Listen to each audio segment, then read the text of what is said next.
शांति 28 नवंबर 2021 प्रातः मुरली बाप दादा के अव्यक्त मधुर महावाक्य। सोमान से ही सम्मान की प्राप्ति।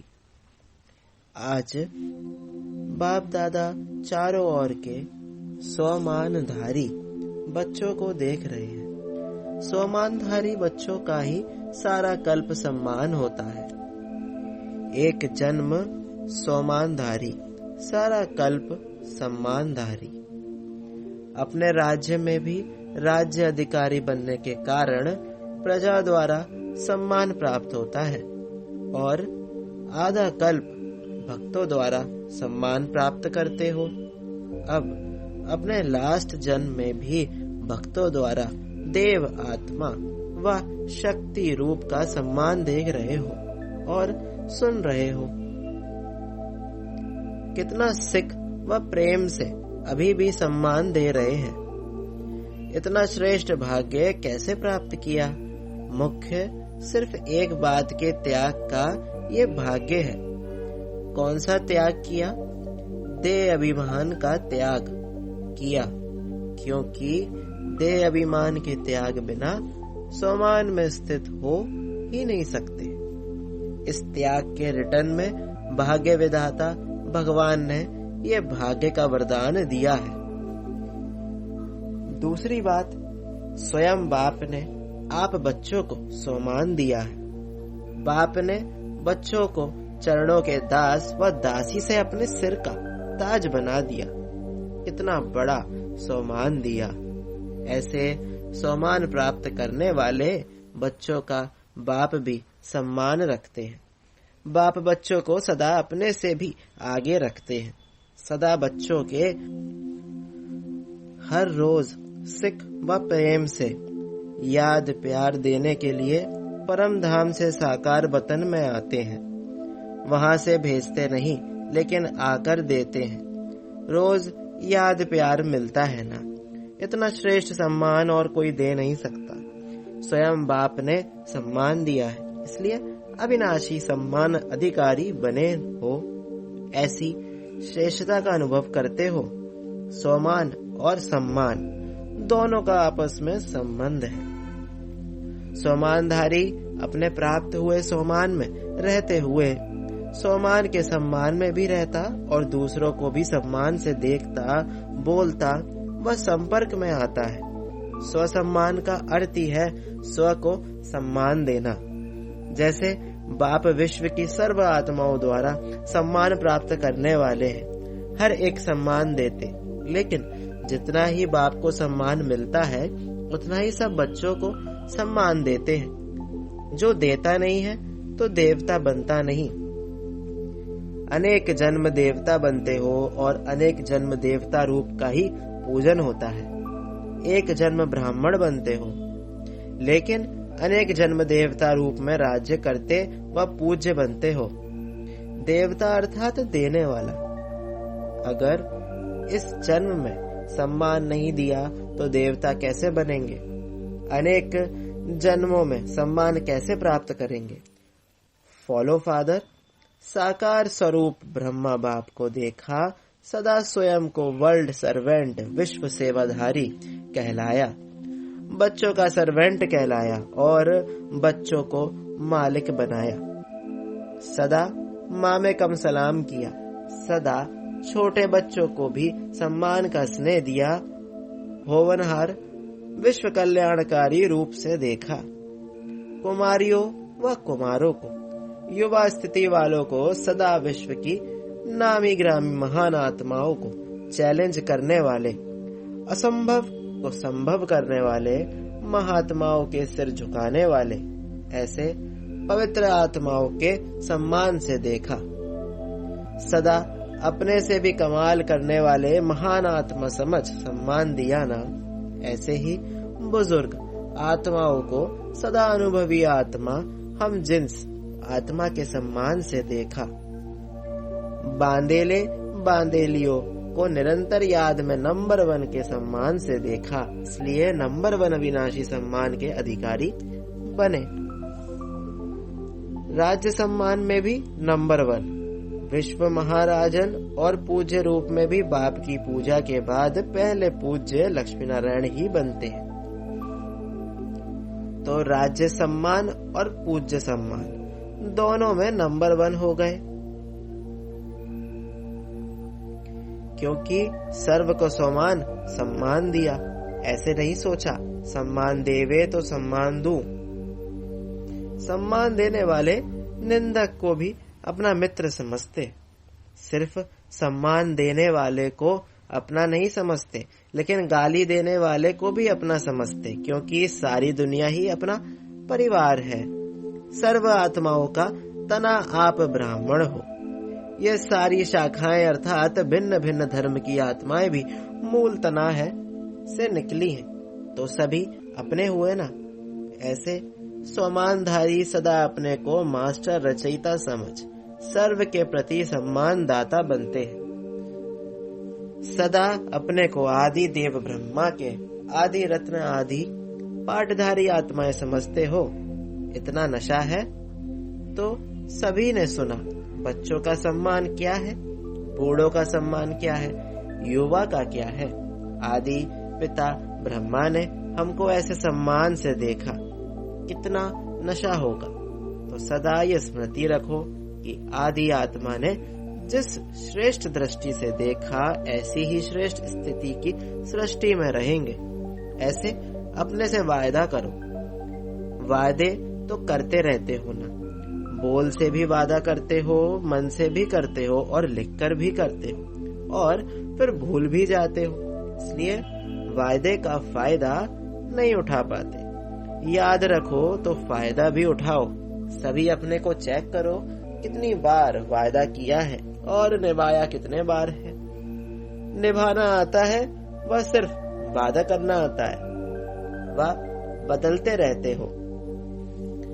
कभी वायदा करने वाले, कभी निभाने वाले। टीचर्स क्या समझती है, निभाने वाले की लिस्ट में होना। टीचर्स को बाप दादा सदा साथी शिक्षक कहते हैं। तो साथी की विशेषता क्या होती है, साथी समान होता है। बाप कभी बदलता है क्या। टीचर्स भी वायदा और फायदा दोनों का बैलेंस रखने वाली है। वादे बहुत और फायदे कम हो, ये बैलेंस नहीं होता। जो दोनों का बैलेंस रखते हैं उसको वरदाता बाप द्वारा ये वरदान व ब्लेसिंग मिलती है। वह सदा दृढ़ संकल्प से कर्म में सफलता मूर्त बनते। साथ ही शिक्षक का यही शिक्षक विशेष कर्म है, संकल्प और कर्म समान हो। संकल्प श्रेष्ठ और कर्म साधारण हो जाए, इसको समानता नहीं कहेंगे। तो सदा टीचर्स अपने को साथी शिक्षक अर्थात शिक्षक बाप समान समझ इस स्मृति में समर्थ बन चलो। बाप दादा को टीचर्स की हिम्मत पर खुशी होती है। हिम्मत रख, सेवा के निमित्त तो बन गए हैं ना। लेकिन अभी सदा ये स्लोगन याद रखो, हिम्मत टीचर समान शिक्षक भाग। ये कभी नहीं भूलना। तो स्वतः ही समान बनने वाला लक्ष्य बाप दादा आपके सामने रहेगा, अर्थात साथ रहेगा। अच्छा, चारों ओर के सम्मानधारी सो सम्मानधारी बच्चों को बाप दादा नयनों के सम्मुख देखते हुए सम्मान की दृष्टि से याद प्यार दे रहे हैं। सदा राज सम्मान और पूज्य सम्मान के समान साथी बच्चों को याद प्यार और नमस्ते। हम रूहानी बच्चों की रूहानी बाप दादा को याद प्यार और गुड मॉर्निंग, नमस्ते नमस्ते, शुक्रिया बाबा शुक्रिया। बिहार ग्रुप सभी अपने को स्वराज्य अधिकारी समझते हो। स्व का राज्य मिला है या मिलने वाला है। स्वराज्य अर्थात जब चाहो जैसे चाहो वैसे कर्मेंद्रिय द्वारा कर्म करा सको। कर्मेंद्रिय जीत अर्थात स्वराज्य अधिकारी। ऐसे अधिकारी बने हो या कभी कभी कर्मेंद्रियां आपको चलाती हैं। कभी मन आपको चलाता है या आप मन को चलाते हो। कभी मन व्यर्थ संकल्प करता है या नहीं करता है? अगर कभी कभी करता है तो उस समय स्वराज्य अधिकारी कहेंगे। राज्य बहुत बड़ी सत्ता है। राज्य सत्ता चाहे जो कर सकती है, जैसे चलाने चाहे वैसे चला सकती है। ये मन, बुद्धि, संस्कार, आत्मा की शक्तियां हैं। आत्मा इन तीनों की मालिक है। यदि कभी संस्कार अपने तरफ खींच ले तो मालिक कहेंगे। तो स्वराज्य सत्ता अर्थात कर्मेंद्रिय जीत।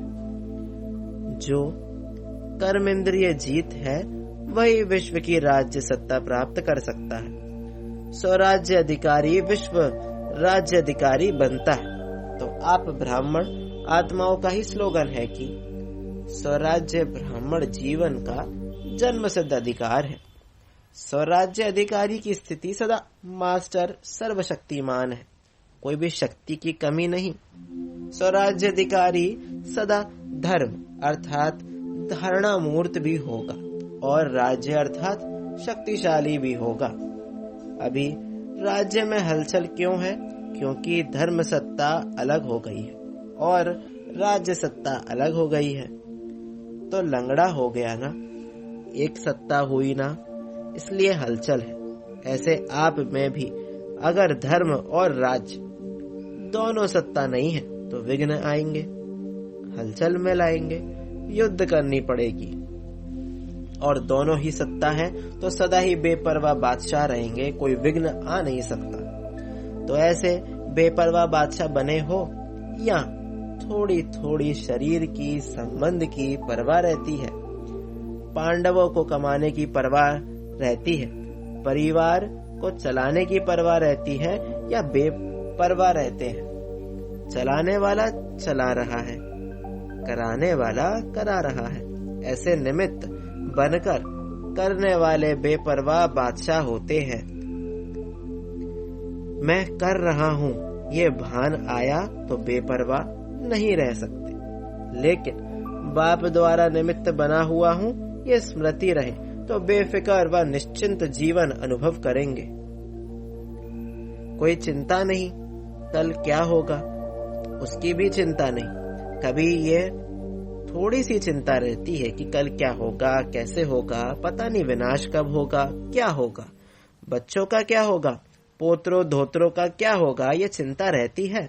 बेपरवाह बादशाह को सदा ही यह निश्चय रहता है कि जो हो रहा है वह अच्छा और जो होने वाला है वह और भी बहुत अच्छा होगा, क्योंकि कराने वाला अच्छे ते अच्छा है ना। इसको कहते हैं निश्चय बुद्धि विजयी। ऐसे बने हो या सोच रहे हो? बनना तो है ही ना। इतनी बड़ी राजाई मिल जाए तो सोचने की क्या बात है। अपना अधिकार कोई छोड़ता है? झोपड़ी वाले भी होंगे, थोड़ी सी मिल्कियत भी होगी तो भी नहीं छोड़ेंगे। ये तो कितनी बड़ी प्राप्ति है। तो मेरा अधिकार है, इस स्मृति से सदा अधिकारी बन उड़ते चलो। यही वरदान याद रखना कि स्वराज्य हमारा जन्म सिद्ध अधिकार है। मेहनत करके पाने वाले नहीं, अधिकार है। अच्छा, बिहार माना सदा बहार में रहने वाले, पतझड़ में नहीं जाना, कभी आंधी तूफान ना आए, सदा बहार। अच्छा, दूसरा, अपने को रूहानी दृष्टि से सृष्टि को बदलने वाला अनुभव करते हो। सुनते थे कि दृष्टि से सृष्टि बदल जाती है, लेकिन अभी अनुभवी बन गए। रूहानी दृष्टि से सृष्टि बदल गई ना। अभी आपके लिए बाप संसार है तो सृष्टि बदल गई। पहले की सृष्टि अर्थात संसार और अभी के संसार में फर्क हो गया ना। पहले संसार में बुद्धि भटकती थी और अभी बाप ही संसार हो गया तो बुद्धि का भटकना बंद हो गया, एकाग्र हो गई। क्योंकि पहले की जीवन में कभी देह के संबंध में, कभी देह के पदार्थ में, अनेकों में बुद्धि जाती थी। अभी ये सब बदल गया। अभी देह याद रहती है या देही। अगर देह में कभी बुद्धि जाती है तो रॉन्ग समझते हो ना, फिर बदल लेते हो। देह के बजाय अपने को देही समझने का अभ्यास करते हो तो संसार बदल गया ना, स्वयं भी बदल गए। बाप ही संसार है या अभी संसार में कुछ रहा हुआ है? विनाशी धन या विनाशी संबंध की तरफ बुद्धि तो नहीं जाती। अभी मेरा रहा ही नहीं, मेरे पास बहुत धन है, ये संकल्प या स्वप्न में भी नहीं होगा, क्योंकि सब बाप के हवाले कर दिया। मेरा को तेरा बना लिया ना, या मेरा मेरा ही है और बाप का भी मेरा है, ऐसे तो नहीं समझते। ये विनाशी तन धन पुराना मन मेरा नहीं, बाप को दे दिया। पहला परिवर्तन होने का संकल्प ही ये किया कि सब कुछ तेरा और तेरा कहने से ही फायदा है। इसमें बाप का फायदा नहीं है, आपका फायदा है, क्योंकि मेरा कहने से फंसते हो, तेरा कहने से न्यारे हो जाते हो। मेरा कहने से बोझ वाले बन जाते हो और तेरा कहने से डबल लाइट ट्रस्टी बन जाते हो। तो क्या अच्छा है, हल्का बनना अच्छा है या भारी बनना अच्छा है? आजकल के जमाने में शरीर से भी कोई भारी होता है तो अच्छा नहीं लगता। सभी अपने को हल्का करने का प्रयत्न करते हैं, क्योंकि भारी होना माना नुकसान है और हल्का होने से फायदा है। ऐसे ही मेरा मेरा कहने से बुद्धि पर बोझ पड़ जाता है, तेरा तेरा कहने से बुद्धि हल्की बन जाती है। जब तक हल्के नहीं बने तब तक ऊंची स्थिति का पहुंच नहीं सकते। उड़ती कला ही आनंद की अनुभूति कराने वाली, हल्का रहने में ही मजा है। अच्छा, जब बाप मिला तो माया उसके आगे क्या है? माया है रुलाने वाली और बाप है वर्षा देने वाला, प्राप्ति कराने वाला। सारे कल्प में ऐसी प्राप्ति कराने वाला बाप मिल नहीं सकता, स्वर्ग में भी नहीं मिलेगा। तो एक सेकंड भी भूलना नहीं चाहिए। हद की प्राप्ति कराने वाला भी नहीं भूलता है, तो बेहद की प्राप्ति कराने वाला भूल कैसे सकता? तो सदा यही याद रखना कि ट्रस्टी है, कभी भी अपने ऊपर बोझ नहीं रखना। इससे सदा हंसते गाते उड़ते रहेंगे। जीवन में और क्या चाहिए? हंसना, गाना और उड़ना। जब प्राप्ति होगी तब तो हंसेंगे ना, नहीं तो रोएंगे। तो ये वरदान स्मृति में रखना कि हम हंसने गाने और उड़ने वाले, सदा ही बाप के संसार में रहने वाले हैं, और कुछ है ही नहीं जहाँ बुद्धि जाए। स्वप्न में भी रोना नहीं, माया रुलाए तो भी नहीं रोना, मन का भी रोना होता है, सिर्फ आंखों का रोना ही नहीं होता। तो माया रुलाती है, बाप हंसाते हैं। सदा बिहार माना खुश रहने वाले, खुश बहार, और बंगाल माना सदा मीठा रहने वाले। बंगाल में मिठाइयाँ अच्छी होती है ना, बहुत वैरायटी होती है। तो जहाँ मधुरता है वहाँ ही पवित्रता है, बिना पवित्रता के मधुरता आ ही नहीं सकती। तो सदा मधुर रहने वाले और सदा खुश बहार रहने वाले। अच्छा, टीचर्स भी खुश बहार को देख करके सदा बहार में ही रहती है ना। अच्छा, वरदान संग दोष से दूर रह सदा बाप की समीपता का भाग्य प्राप्त करने वाले पास विद ऑनर भव। यदि बाप के समीप रहना पसंद है तो कभी कोई भी संग दोष से दूर रहना। कई प्रकार के आकर्षण पेपर के रूप में आएंगे, लेकिन आकर्षित नहीं होना। संग दोष कई प्रकार का होता है। व्यर्थ संकल्पों व माया की आकर्षण के संकल्पों का संग, संबंधियों का संग, वाणी का संग, अन्न दोष का संग, कर्म का संग, इन सब संग दोषों से अपने को बचाने वाले ही पास विद ऑनर बनते हैं।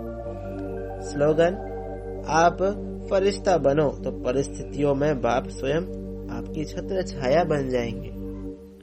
ओम शांति।